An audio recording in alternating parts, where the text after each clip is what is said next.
اس کے علاوہ حکومت نے یہ جو روشن پاکستان جو اکاؤنٹ شروع کیا ہے اس کا اطلاعات کے مطابق بہت اچھا رسپانس آ رہا ہے، اور شاید پرومس یہ ہے کہ آگے بہت اچھا اس کا رسپانس آئے گا. پھر اس سے ریلیٹڈ جو ہے دوسری پروڈکٹس بھی سامنے آئی ہیں. ہمارے جو ریمیٹنسز ہیں وہ بڑھ رہے ہیں، تو یہ ایک بہت امپورٹنٹ سیکٹر ہے جو کہ ہمارے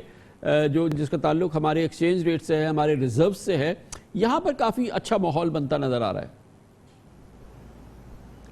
سب سے بڑا بینیفٹ ہمیں یہ ہو رہا ہے کہ وہ پیسہ جو انلیگل چینل سے آتا تھا اور یہ ایکسچینج کمپنیز اور جو منی چینجرز ہے اس کو ہولڈ کرتے تھے تاکہ ایک پرائس میکینزم وہ اپنی مرضی سے ڈرائیو کر سکے، وہ ختم ہو گیا ہے. اب بینکس کیونکہ آتے ہیں اور امیڈیٹلی کیونکہ بینک ایک ریگولیٹڈ مارکیٹ میں کام کرتے ہیں، تو جو بھی فلوز آتے ہیں وہ فوراً مارکیٹ میں اس کو سیل کرنے آ جاتے ہیں، جس کی وجہ سے اگر ہم دیکھیں تو لاسٹ 1.5 سے 2 مہینے میں آپ کو ایک ریزرو کی پوزیشن میں بھی بہتری نظر آئی ہے. ہو سکتا ہے اوور آل آپ کے نمبرز کم ہوں جو انلیگل چینل سے آتے تھے، لیکن اوور آل سسٹم بڑھتا نظر آ رہا ہے. تو آئی تھنک آپ کو اگلے 3 سے 4 مہینے میں یہ جو ڈیجیٹل پاکستان کا روشن پاکستان اکاؤنٹ ہے، اس کے ذریعے